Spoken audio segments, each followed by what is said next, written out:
Hello po sa inyong lahat mga ka-crypto. Ako po si Pinoy Crypto Trader at sa video na ito ay atin pong pag-uusapan ang tungkol dito sa tatlong mga coins na kailangan daw po nating bantayan ngayong paparating na Valentine's Day or araw ng mga puso. Kaya ayan, bago po tayo magpatuloy ay nais ko lamang po munang bigyang linaw ang aking disclaimer kung saan ang nilalaman po ng video na ito ay hindi po ito isang financial advice. For education and information purposes lamang po ang layunin nito. Maliban po dito ay nais ko na rin pong magbigay babala na wala pong kahit anumang group chat ang Pinoy Crypto Trader. Ayan. Ang sabi po rito ay as Valentine's Day approaches, the air is not just filled with love but also the buzz of the cryptocurrency market. This year, amidst the traditional exchange of gift and romantic gestures, crypto enthusiasts and investors are turning their attention to digital assets that promise potential growth and excitement. Kaya yan, habang paparating na raw po ang araw ng mga puso, yan ang airy or ang atmosphere po natin ay punong-puno ng love, yan, or pag-ibig. Ayan daw po. Kaya ngayon po ay romantic season. Kaya ngayon ay hindi lamang po ang hindi lamang po yung mga maging yung cryptocurrencies ay nakakaranas na rin po ng ganitong atmosphere. Ayan, Valentine's atmosphere. Ayan, sapagkat sa taong ito ay yung mga investors ay patuloy pa rin po na naghahanap ng mga digital assets na posible pong magbigay sa kanila ng isang magandang return or magandang kita. At syempre, excitement na rin. Ayan, as this Valentine's Day, 3 coins in particular are drawing attention for their recent performance and prospects. Kaya ayan, ngayong Valentine's Day raw ay meron daw pong tatlong mga coins ang nagpapakita ng magandang performance. Kaya ito ay nakakaakit ng atensyon sa mga investors. Kaya ayan, Ethereum with its robust platform continues to be a cornerstone of the crypto world. Solana, known for its high-speed blockchain and growing ecosystem, is making waves as a strong competitor in the space. In addition, Kaspa or Kas, a newer entrant, is intriguing investors with its innovative technology and rapid transaction speeds. Let's delve into what makes these coins the ones to watch this Valentine's Day. Kaya yan po yung mga tatlo na babantayin daw po natin na mga coin ngayong Valentine's Day. Siyempre, nandito si Ethereum kung saan ay meron po siyang matinding platform. Well established na po kasi siya. Ayan, marami na po siyang mga applications, mga projects. Kaya yan po talaga yung parang pinagmamalaki ng Ethereum. At ito naman po si Solana. Ayan, siya po ay nakilala dahil sa kanyang napakabilis na blockchain at saka napakabilis na rin na paglago ng kanyang ecosystem. Kaya ayan, isa po siyang nagpapakita po na siya po ay isang matinding competitor. Ayan, na talagang meron siyang laban sa mga naunang crypto or mga naunang well-established na mga crypto. Kaya ayan, nandito naman yung pangatlo na si Kaspa. Ayan, mas bago po itong si Kaspa. Ayan ay maski bago po ito, ayan ay marami pong mga investors ang nai-intrigue dito or nagkakaroon ng interest dahil po sa kanyang napakagandang technology at napakabilis na transaction speed. Kaya yan, atin pong kikilalanin ng mas mabuti yung tatlong mga coins na ito kung bakit nga ba karapat dapat na sila ang ating tututukan ngayong paparating na Valentine's Day. Kaya yan, umpisahan po natin dito kay Ethereum. Ayan. Ethereum remains a beacon in the cryptocurrency space with its price standing at 2,473 2,257 and a market cap of $296 billion. As the platform for decentralized applications or dApps and smart contracts, Ethereum is a highly sought after cryptocurrency. Kaya yan nga yung sinabi ko kanina na yung pinaka-foundation or ipinagmamalaki ng Ethereum ay yung kanyang napakaraming mga projects.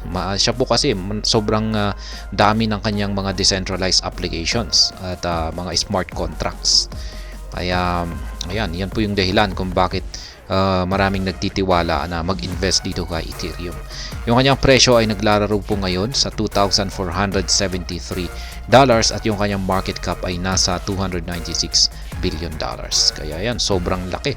Kaya siya nga po yung pumapangalawa kay Bitcoin. Yan, pagdating po sa ranking. Yan, ranking by valuation. Kaya with the Denkan upgrade set to go live soon, its adoption and value are likely to rise. Investors are closely watching Ethereum's progress as its success could redefine the future of decentralized finance or DeFi and beyond. It is up by $2 in the last 24 hours and 7.2% in the last 7 days according to CoinGecko data. Kaya yan po yung paparating na major upgrade ni Ethereum. Ito po yung Denkan upgrade. Yan po ay may kaugnayan sa kanilang layer 2 para mas mapabilis yung transaction dito at mas maging mura yung kanyang transaction cost or transaction fee. At na-content ko na po ito. Kaya panoorin na lamang po ninyo yung aking nakalipas na video tungkol dito sa kanilang Denkan upgrade na ito. Kaya ayan, ang kanyang siya po ay umangat nitong nakalipas na 24 oras ng 2% at 7.2% naman. Ayan. Ayan, noong last 7 days. Ayan, 7.2% nitong nakalipas na 7 araw. Base po yan sa datos ni CoinGecko data. Ayan, ang sunod naman po kay Ethereum ay itong si Solana. Ayan. Siya po ang best performing na digital asset nitong nakalipas na taong 2023, itong si Solana. Solana has emerged as a formidable contender in the blockchain space, boasting of current price of $105.49 and a market cap of $46 billion. Known for its transaction speed and scalability, Solana offers a highly efficient platform for dApps and DeFi projects. Kaya yan po si Solana. Isa po siyang napakatinding contender yan dito sa blockchain space. Yan, sapagkat meron po siyang kasalukuyang presyo ngayon na nasa $105.49. Yung kanyang market cap naman ay nasa $46 billion. Kaya ayan nga, yung sinabi natin kanina ay mas nakilala po itong si Solana at tinatangkilik ng maraming mga investors sapagkat sa kanyang ito po ay dahil sa kanyang napakabilis na transaction speed at saka ang kanyang scalability. Ayan, maliban po rito ay meron na rin po siyang offer na mga maaasahan na mga platform para sa mga DeFi applications or DeFi projects or decentralized applications. Its innovative proof of history or POH consensus mechanism combined with proof of stake positions Solana as a potential leader in the next wave of blockchain development. Additionally, as Solana continues to expand its ecosystem, it remains a top pick for investors looking for speed and efficiency in the crypto asset. Sol is up by 4.2% in the last 24 hours and 5.5% in the last 7 days according to CoinGecko data. Kaya yan, yung pagiging proof of history or POH at saka proof of stake or POS ni Solana ay ito raw po yung nagbibigay sa kanya ng kakayahan na maging isang leader dito sa susunod na or next wave ng blockchain development. Kaya ganyan po talaga katindi itong si Solana. Ngayon, si Solana po ay umangat ng 4.2% nitong nakalipas na 24 oras at 5.5% naman nitong nakalipas na 7 araw. Kaspa, ayan naman po ang pangatlo, itong si Kas or si Kaspa. Sabi po rito ay Kaspa is making a name for itself with a current price of 0.1293 and a market cap of $2.9 billion. As a proof of work or POW cryptocurrency, Kaspa introduces the Ghost DAG protocol, allowing blocks to coexist and be ordered and consensus. Kaya yan po yung kasalukuyang presyo ngayon ni Kaspa. Ito po ay nasa 0.1293 at yung kanyang market cap ay nasa $2.9 billion. Siya po ay isang proof of work or POW na uri ng cryptocurrency. Kaya parang si Bitcoin na rin po siya. Ayan, hindi po siya, ayan, meron pong difference ang POS, proof of stake, sa proof of work. Ayan, ito po yung itong proof of work ay ito po yung ginagamitan ng pagmimina, yung mga mining equipment. Kaya yan, ang Kaspa ay meron na rin po silang tinatawag na Ghost DAG protocol. Ayan, at sa pamamagitan po ng Ghost DAG protocol na ito ay yung mga blocks ay pwedeng mag-coexist at saka ma-order base sa consensus. Kaya yan, medyo technical po talaga ito. This approach aims to achieve very high block rates and minimal confirmation times, setting Kaspa apart in terms of scalability and speed. In addition to its ambitious goals and innovative technology, Kaspa is capturing the interest of investors eager to support a new and potential groundbreaking project. Kas is up by 2.3% in the last 24 hours and 27% in the last 7 days according to CoinGecko data. Kaya yan po yung kanilang Ghost DAG protocol. Ayan, ang layunin daw po nito ay para ma-achieve ang napakataas na block rates at saka minimal na confirmation times. Ibig sabihin ay talagang mabilis po yan. Kasi yung pag nagtransact po tayo, ayan, kung nag-send po tayo ng isang digital asset sa isang address, ay meron pong confirmation times yan. Yung mga iba ay kakailanganin po nila ng at least 3 confirmation times. Yung iba kakailanganin pa nila ng higit po sa 3. Meron pang 10. Yan, meron pang umaabot ng 20 na confirmation times yung kakailanganin bago ma-complete yung transaction. Pero ayan, yung sa pamamagitan po ng Ghost DAG protocol ni Kaspa ay magiging minimal na lamang yung confirmation times. Mas bababa. Kaya yan po yung feature ng kanilang Ghost DAG protocol. Kaya talagang kakaiba ito at marami pong may nagkakagusto dito sa kanilang Ghost DAG protocol na ito. Kaya yan, meron talaga silang mga ambitious at saka innovative technology.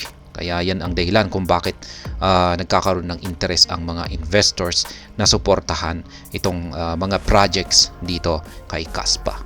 Ngayon ay si Kaspa ay umangat po ng 2.3% itong nakalipas na 24 oras, 27% naman itong nakalipas na 7 araw.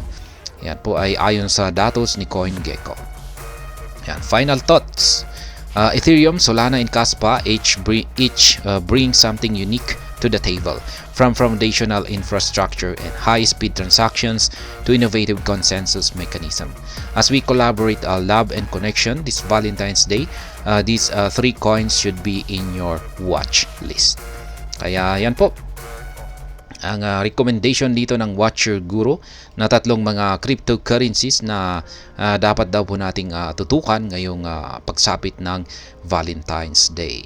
Kaya yan po ulit si Kaspa na sinundan naman po ni Solana. Ayan po si Solana. At saka sinundan naman po ni Ethereum. Ayan, yung mga 3 mga cryptocurrencies na ito ay talagang mga well-established po ang mga ito. Meron po silang matitibay na mga foundations. Kaya ayan. At hanggang dito na lamang po tayo sa video na ito. Sana po ay inyong nagustuhan ang aking paliwanag dito.